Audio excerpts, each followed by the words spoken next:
Et les gens me renvoient de retour. Alors c'est la dernière de la soirée parce que là, vous voyez ce que je veux dire. Ouais. Il y a un truc qui me trotte depuis hier soir et puis ce matin j'y pensais.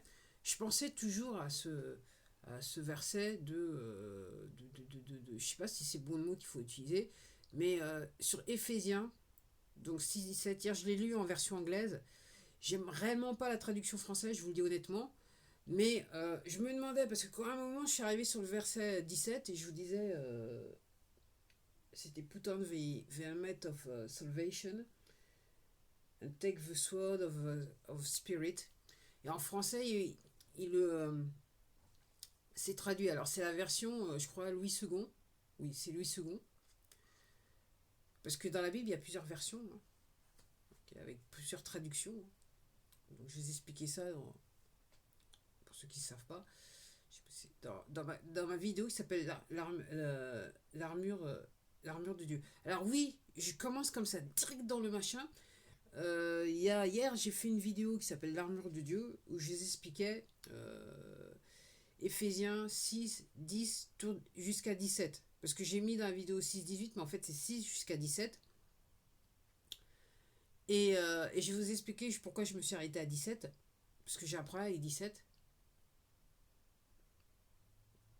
Après, j'ai un problème avec 17, j'ai un problème avec 18, 19 et 20. Et je vais vous expliquer pourquoi.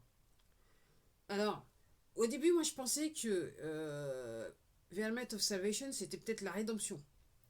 Donc j'ai fait une vidéo là cet après-midi, en fait j'ai parlé de rédemption. Et après j'ai été voir quel est le vrai sens du mot rédemption sur internet, et j'ai vu oui la rédemption du Christ. Et je me dis non, non, non c'est pas ce que je voulais. Bien que, bien que la rédemption c'est une forme de salut, mais la rédemption du Christ, c'est lui qui prend toutes les peines du monde en se faisant crucifier. C'est ça à faire. Autrement dit, je me décharge de mon fardeau sur le dos de quelqu'un qui accepte de souffrir pour moi. En fait, c'est le Christ. Jésus le Christ. Ou Yeshua ben Joseph, Christus. Okay. Pour ceux qui suivent, hein, parce que son vrai nom c'est Yeshua ben Joseph, apparemment. Non, il me semble. Ben Joseph. Ouais, fils de Joseph. Yeshua, fils de Joseph. Donc Joshua, voilà. Yeshua ben Joseph. Et donc oui, et en fait cet après-midi, je suis parti voir quelle est la traduction, oui, le second, et en fait, il vient mettre le... Ça me tire l'épine un petit peu à la tête, donc c'est le casque du salut et l'épée de l'esprit. Donc je vous disais hier soir, j'ai fait une deuxième vidéo où je vous disais, oui, en fait, je considère que jusqu'à très récemment, j'avais toute l'armure, j'avais mis le poitrail, mais j'avais besoin de l'ajuster, et j'avais mis la ceinture de la vérité, ok. Euh, Définitivement, j'avais le bouclier de la foi. Toujours le bouclier. J'ai toujours le bouclier de la foi. Pour tout dire. Parce que je fais des trucs à dormir debout. Mais bon. Et quand on sait que on marche sur le chemin, on se pose plus de questions. C'est ce que je vous disais dans l'armure de Dieu à la fin. Alors, le salut. Alors, je pensais à rédemption, mais après salut. Après, comment on obtient le salut, les gens? On obtient le salut quand on accepte ses responsabilités. On sait ce qu'on a fait de bon, on sait ce qu'on a fait de mal, on reconnaît le rôle qu'on a joué dans la situation, et juste déjà, parce que aussi, alors, dans le catholicisme, dans le christianisme, il y a cet esprit cet acte de confession. Moi j'ai un problème avec ça maintenant que je lis un petit peu. Confession, comme je dis, c'est un petit peu donner de l'artillerie à quelqu'un qu'on ne connaît pas pour après nuire. On me dit ouais mais non mais c'est un prêtre et compagnie. La manière dont je ressens les choses et que je vois les choses, comme je vous disais dans l'armure de Dieu, l'important c'est d'avoir un cœur pur, de dire les choses avec un cœur pur, de ne pas avoir des comment ça s'appelle des arrière-pensées ou le besoin de tout contrôler, tout posséder et de tirer profit de tout ce que vous pourriez dire. C'est pas ça. On n'est pas là-dessus. Le casque du salut, l'épée de l'esprit. Le casque du salut, c'est effectivement quand il dit rentrer dans l'action. Hein. Donc il va falloir que je fasse ça. Hein. Rentrer dans l'action. Mais les gens, ce que vous compreniez, c'est ce que j'essaye de vous faire comprendre, c'est que faire une chose, penser une chose et faire son contraire, c'est pas très catholique. C'est tout ce que je vais dire. Alors, le casque du salut. Le casque du salut, on se le met dessus, on se met le casque du salut, on prend l'épée de l'esprit, parce qu'on a conscience que maintenant, on se lève et on va à la bataille qui est réellement une bataille spirituelle et non pas physique. C'est une bataille spirituelle. Encore une fois, les textes religieux, ok, ils ont été écrits de telle façon pour les ignorants. C'est-à-dire que tous ceux qui comprennent rien, ils vont prendre le truc au premier degré. Ceux qui sont un petit peu plus élevés, comme je vous disais, pour ceux qui sont abonnés à ma chaîne depuis un bout de temps, vous le savez, je vous l'avais peut-être entendu sur une des vidéos que je disais, les gens qui sont un petit peu spirituellement plus proches du Créateur, qui se sont élevés spirituellement, ils peuvent lire un texte et voir des choses et comprendre des choses que l'ignorant va passer dessus. Du genre.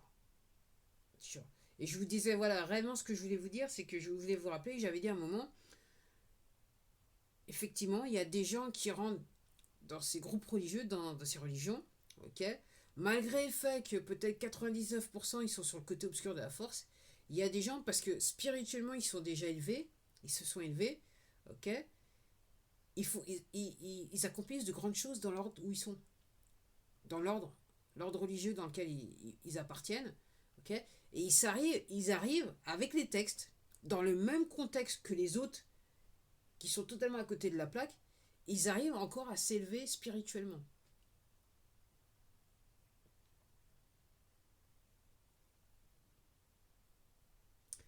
C'est un travail personnel. Et ce que fait la religion, donc c'est un truc des poteaux la religion, hein, comme je le disais sur l'autre vidéo, c'est un problème socio-politico-économique que les poteaux ont essayé de régler à travers les temps. À travers le temps. Donc, encore une fois, l'idée des poteaux, c'est attendez, c'est vrai que vous voulez un meilleur monde et tout ça, mais vous inquiétez pas, nous aussi. Et puis, réellement, on va vous aider à accomplir ça. Et puis, on va former des organisations où vous serez là à l'abri, tranquille, et vous pourrez exactement faire ce que vous voulez faire. En sachant parfaitement qu'ils vont mettre tous des obstacles à un tas de choses, il faut faire un tas de choses, ou même ils vont investir des gens dans ces ordres religieux pour être sûr que celui qui a réellement qui comprend ce qui passe, qui s'étiole, si possible, qui subisse l'assaut du mal pour qu'il ne puisse pas s'élever plus haut. C'est ce qu'on a vu dans les temps. Puis ça continue. Hein. Si simple que ça continue. Il ne faut pas se mentir. Alors, par rapport à ça, je vais vous expliquer pourquoi j'aime pas. Je me suis arrêté au 17 et je vais vous le dire parce que j'ai la version française, c'est la version donc Éphésiens.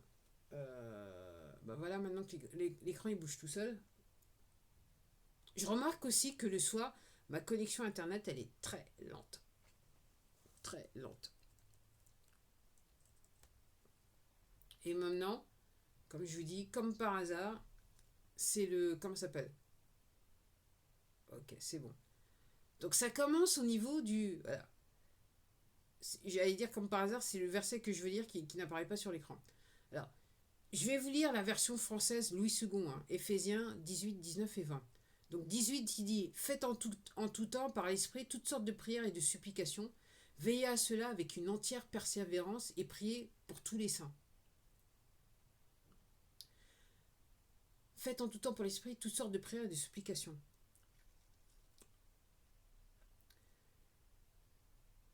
supplier et prier, à mon sens, c'est pas ce que veut le créateur. Ok. Ce qu'il veut réellement, je dirais plus, c'est que qu'on médite sur les mots, sur les textes que l'on comprend, et non pas de prier et de supplier. Ok. Prier et supplier, c'est pour moi deux noms qui ont été introduits pour moi dans les textes, ok, pour forcer le plus grand nombre à s'en remettre à d'autres pour arriver quelque part au salut. Alors que réellement, comme je vous le disais dans l'autre vidéo, réellement le salut c'est je médite, j'arrête d'être attiré par tout ce qui m'entoure, ok, qui est plein de basse énergie, qui est là comment ça s'appelle, me distraire de ce que je dois réellement faire, c'est-à-dire méditer et comprendre, être en harmonie avec la nature pour pouvoir m'élever spirituellement. Alors après, c'est veiller à cela, toujours le verset dit, veiller à cela avec une entière persévérance et prier pour tous les saints. Ok. Persévérer. Ok. Là, je suis d'accord avec le mot persévérer. Persévérer à méditer. Persévérer à trouver des moments où vous pouvez fermer les portes sur tout ce qui vous environne, tout ce qui est là pour vous traumatiser, pour vous déprimer, ok, pour vous retrouver seul et pouvoir vous élever spirituellement. Ok. Pouvoir penser. Ok. Alors effectivement, prier pour tous les saints, effectivement, il y a des personnes, comme je vous dis, moi je veux bien l'admettre, parce que je dis, il y a des prophètes qui sont venus, comme ce que je disais dans l'autre vidéo, il y a des prophètes qui sont venus pour dire des choses, dire aux gens, vous avez besoin de révérer personne réellement. Vous devez juste, quelque part, propager l'amour autour de vous. C'est vraiment ce que vous avez. Vous n'avez pas besoin d'aller où que ce soit pour révérer le Très-Haut. Vous avez juste besoin d'être qui vous êtes et de propager l'amour. Point l'amour.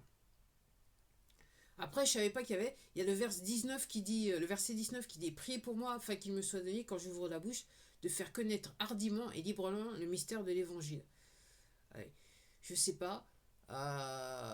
Alors, priez pour moi afin qu'il me soit donné quand j'ouvre la bouche. Alors, je sais pas comment.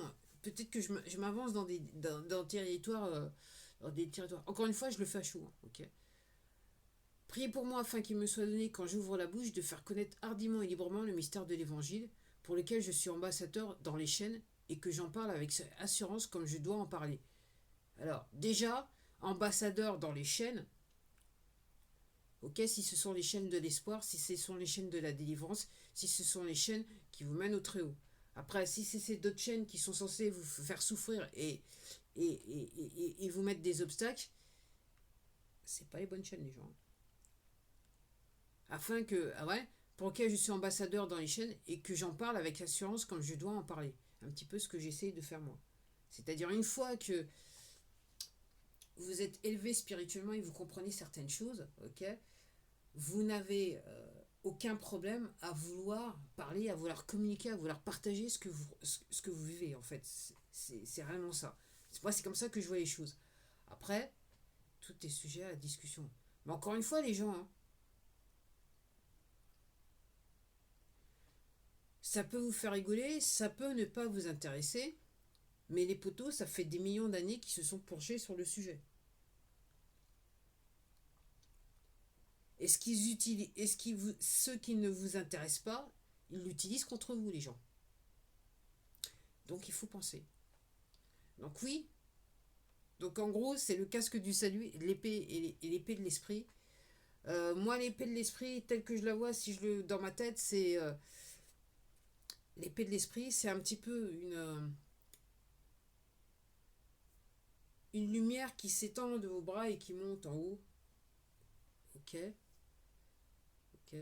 Ou un petit peu quand vous voyez les super pouvoirs comment ça s'appelle, des super pouvoirs des Superman et compagnie, ou Iron Man ou compagnie, ou un moment où je me rappelle plus, où les Avengers, à un moment le mec il tend la main, il y a une lumière qui sort.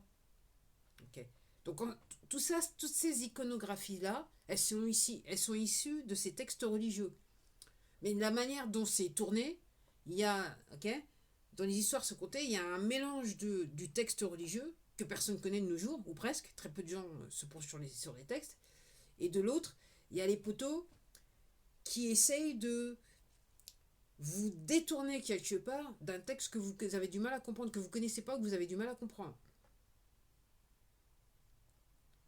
Mais encore une fois, pour moi, ce qui me concerne, ce que je comprends, c'est que au final, vous avez besoin de personne pour être près du créateur, parce que vous êtes déjà près, de par votre existence, vous êtes déjà... alors effectivement, je suis tatoué, j'ai un tiki, enfin, c'est un tiki, et c'est une représentation de mi-homme, mi-dieu. Mi-homme, mi-dieu. Et quand le type m'a expliqué ce que c'était, il a vu sur ma tête. Il y a un déclic qui s'est passé dans ma tête, mais je ne savais pas quoi. Ok. Mais maintenant, avec tous les bouquins et toutes les vidéos que j'ai regardées, effectivement, nous sommes mi-homme, mi-dieu. C'est-à-dire, alors, les chrétiens te disent, Dieu nous a fait à son image. Mais la vraie image, c'est la lumière. Notre corps fait partie de l'illusion. La vraie image, c'est la lumière. Nous sommes une entité lumière. Et à ce titre, si on met, je dirais, le corps, alors, le corps c'est l'homme, mais Dieu c'est la lumière. Donc on est une représentante de la lumière. Alors, vous allez me dire, ouais. Alors, encore une fois, nous paraissons solides parce que nous vibrons à certaines fréquences très très très élevées. Ok. Tout ce qui est autour de nous, ce sont des ondes et des fréquences. La lumière, c'est une onde et une fréquence. Et quand on vous dit, vous allez sur la Genèse numéro 1, et d'abord il y a eu le mot, boum, un boom, enfin il y a eu quelque chose qui a fait que tout a été créé. L'univers a été créé. Okay. Donc il y a eu une fréquence, une onde qui a fait que l'univers a été créé, les gens. Les poteaux, ils savent tout ça. Hein. Les poteaux, ils jouent avec. Hein. Et pendant ce temps, vous dormez, vous rigolez, patati, patata. Tout ce qui vous intéresse, c'est la moula à la fin du mois. Moi, je vous dis. Hein. Je vous dis. Donc maintenant, il me reste à savoir quel titre je vais donner à cette vidéo. Et encore une fois, j'ai conscience, et je vais reprendre ce que je disais dans la vidéo. Ok. Par rapport à ce que je dis, il y a des gens qui vont être d'accord, qui ne sont pas d'accord. Peu importe. Moi, j'informe, je partage. Après, c'est à vous de voir hein, ce que vous voulez prendre. Après, j'ai un exemple autour de moi. Si les gens ne sont pas prêts, les gens ne sont pas prêts, il faut bouger. Hein. Voilà, Alors, j'ai conscience qu'il y a peut-être, je sais pas, sur 10 personnes qui vont à la vidéo, il n'y a qu'une personne qui va capter ce que je suis en train de dire. Mais peu importe, ça a été dit. Après, les gens sont prêts. Consciemment ou inconsciemment, les gens sont prêts.